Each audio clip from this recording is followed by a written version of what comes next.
물건을 사고 팔고 회사를 설립, 운영하며 돈을 빌리고 투자하는 모든 경제 활동 뒤에는 일정한 룰이 존재합니다. 그 룰이 없다면 누구든지 마음대로 행동할 수 있고 결국 신뢰는 무너지고 거래는 멈추게 됩니다.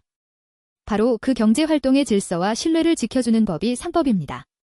상법은 단순한 기업 법률이 아니라 시장 경제가 제대로 돌아가게 하는 보이지 않는 설계도라고 할 수 있습니다. 대한민국 상법은 총 6편으로 구성되어 있으며 각 편은 상업활동의 다양한 영역을 규율합니다. 제1편 총칙은 상법 전체의 기본 원칙을 다루며 상인과 상행위의 개념, 상호, 등기 등 기초적인 상사법 규정을 포함합니다. 이는 상법의 기초체계를 형성하는 부분으로 상법을 이해하기 위한 출발점이 됩니다. 제2편 상행위는 상인이 수행하는 다양한 거래 행위에 대한 특별 규정을 담고 있으며 상사매매, 중개, 운송 등 실무적으로 중요한 상거래 유형을 구체적으로 규율합니다. 상인의 경제활동과 직접 연결된 실천적인 내용이 중심입니다. 제3편 회사는 한명회사, 합자회사, 유한책임회사, 주식회사, 유한회사, 외국회사 등 다양한 형태의 법인 기업을 다루며 회사의 설립, 운영, 조직, 대표, 주주나 사원의 권리와 의무, 해산과 합병 등 회사 운영 전반에 관한 법률 규정을 담고 있습니다. 제4편 보험은 손해보험, 인보험, 해상보험, 자동차보험, 보증보험 등 다양한 보험 제도를 포함하며 보험계약의 체결과 이행, 보험자와 피보험자의 권리와 의무, 보험금 지급 및 면책 조건 등 보험의 기본 원리와 실무를 규정합니다. 제5편 해상은 선박, 선장, 해상운송 및 해상위험, 공동훼손, 충돌, 구조 등에 관한 규정으로 구성되어 있으며 해운기업과 해상운송과 관련된 법률 관계, 선박의 법적 지위, 해상운송 계약 및 사고 처리 절차 등을 다룹니다. 제6편 항공운송은 항공운송에 관한 특별 규정으로 항공화물, 여객, 수화물의 운송과 운송인의 책임 및 손해배상 한도 등에 대해 규율하고 있습니다. 항공산업과 관련된 법적 분쟁을 해결하기 위한 기준이 되는 규정들입니다.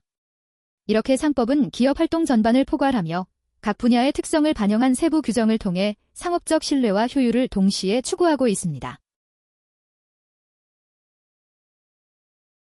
23번 문제입니다.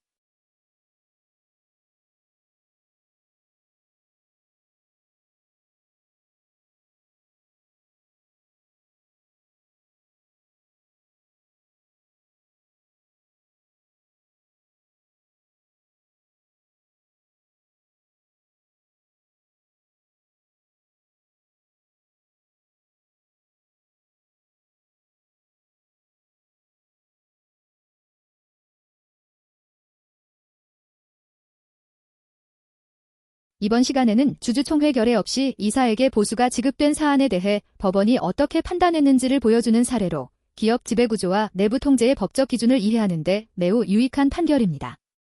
먼저 사건 개요에 대해 설명드리겠습니다. 원고는 부동산 개발 및 매매를 목적으로 설립된 주식회사이며 피고는 지분 33%를 보유한 주주이자 사내이사입니다. 원고 정관 제36조는 임원의 보수는 주주총회 결의로 정하도록 규정하고 있습니다. 그런데 2017년 1월 20일 원고는 주주총회 결의 없이 피고에게 1억 6,500만 원을 지급하였고 이에 대해 부당이득 반환 청구 소송이 제기되었습니다. 사건의 핵심 법률 쟁점은 두 가지입니다.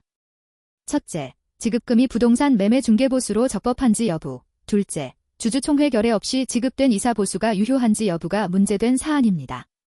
대법원 판단은 첫 번째 쟁점인 중개보수 여부에 대해 원심은 피고가 받은 금액이 중개보수라는 점을 인정할 만한 증거가 부족하다고 판단하여 원고의 주장을 배척했습니다. 대법원 역시 이는 사실인정의 영역으로 적법한 상고 이유가 되지 않는다며 상고를 기각했습니다. 두 번째 쟁점인 이사보수의 유효성에 대해서는 원심은 주주 전원의 동의가 있었으므로 주주총회 결의가 있었던 것과 마찬가지로 볼 수 있다고 보아 예비적 청구를 기각했습니다. 그러나 대법원은 해당 회사는 1인 회사가 아니며 주주 전원의 동의만으로는 주주총회 결의가 있었다고 간주할 수 없다며 상법 제388조의 강행 규정을 오해한 잘못이 있다고 판단하였습니다. 그 결과 주의적 청구에 대해서는 대법원이 원심의 판단을 존중하여 상고를 기각함으로써 원심 판결이 그대로 유지되었습니다. 반면 예비적 청구에 대해서는 주주총회 결의에 관한 법리 오해가 있었다고 보아 원심 판결을 파기하고 사건을 다시 심리 판단하도록 환송하였습니다. 주주총회 결의의 법적 형식성과 그 효력에 관한 기준을 명확히 정리한 중요한 판례입니다. 감사합니다.